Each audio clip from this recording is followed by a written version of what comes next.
నమస్తే అండి. మేము సెన్సేషనల్ కంపెనీ నుంచి వచ్చినామండి. మీ పేరు ఏం పేరండి? నా పేరు గుర్రం సత్యనారాయణ అండి. ఏ ఊరండి? జొన్నలగడ్డ అండి. మీరు ఈ మందు ఇప్పుడు మీరు ఏ మందు కొట్టారండి?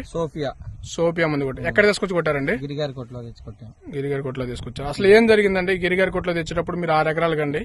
ఒక 5 ఎకరాలకు బఫ్రియాను డొరిటో తీసుకున్నాం. 1 ఎకరానికి ఇది కొట్టి చూడమని శాంపిల్ ఇచ్చారు. ఓకే అండి. ఇచ్చారు, అందుకే కొట్టాము. Okay sir. చాలా బాగుందండి ఇది సోఫియా మందు. పురుగు గాని, నల్లి గాని, ముడత గాని, దోమ గాని అన్ని పోయినాయి. చాలా మంచిగా కంట్రోల్ అయిందండి. ఓకే అండి. దోమ కూడా బాగానే కంట్రోల్ అయింది. నల్లి గినక అంతా బాగానే కంట్రోల్ అయ్యి మంచిగా ఎగురు వచ్చిందండి. మంచి క్వాలిటీ వచ్చింది. బఫ్రియా కొట్టిన దానికి దీనికి పెద్ద వేరియేషన్ ఏం లేదు, రెండు సమానంగానే ఉన్నాయండి. అంటే మీరు బాగానే ఉన్నాయి. రెండు ఒకే చేలో కొట్టానండి. 2 ఎకరాల్లో 1 ఎకరానికి ఏమో బఫ్రియా కొట్టా, 1 ఎకరానికి ఏమో సోఫియా కొట్టాను. రెండు బాగానే ఉన్నాయండి. రెండు బాగానే అంటే ఒక బఫ్రియా రెండు కాంబినేషన్ కొట్టింది అంతే ఉంది. కాంబినేషన్ కొట్టింది అంతే ఉంది. ఒకటే సోఫియా ఒకటే కాంబినేషన్ కొట్టింది, ఒకలాగే ఉంది.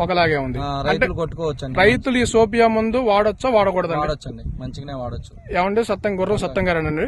గుర్రం సత్యం గారు, మేమేమైనా చెప్పిస్తున్నామా సోఫియా కొట్టమని రైతుల్ని? మీరేమైనా చెబుతున్నారు ఓపెన్ గా? లేదులేండి, బానే ఉంది. మీరేం చెప్పట్లేదు, బానే ఉంది, బాగుందనే కొట్టమని చెప్పి. మీరు ఎన్ని ఎకరాలు వేసారండి తోట? 6 ఎకరాలు వేసాను. 6 ఎకరాలు ఎత్తే మేము ఎన్ని ఎకరాలు కొట్టమన్నామండి? 1 ఎకరానికే కొట్టాండి. ఎట్లుందండి? మీరు పర్లేదు, బానే ఉంది, వాడుకోవచ్చు అండి రైతులు. అంటే తోట ఏ విధంగా వచ్చిందండి? లేతగిరి వచ్చిందా? మంచి లేతగిరే వచ్చింది. పోతా పిండి ఒకసారి చూపిండండి, ఒకసారి మీ మాటలో చూపిండండి. ఆ బాక్స్ బానే ఉంది. ఏముందండి సోఫీ? ఏం పేరండి దీని పేరు? సోఫియా. అంటే రైతులు వాడుకోవచ్చు అంటారు? వాడుకోవచ్చు అండి. ఇగురు కూడా లేతగిరి ఎట్లా వస్తుందండి? మంచిగానే వచ్చింది. లేతగిరే వచ్చింది. Okay sir. చిన్న ఎగిరే వచ్చింది, చిన్నాకే వచ్చింది.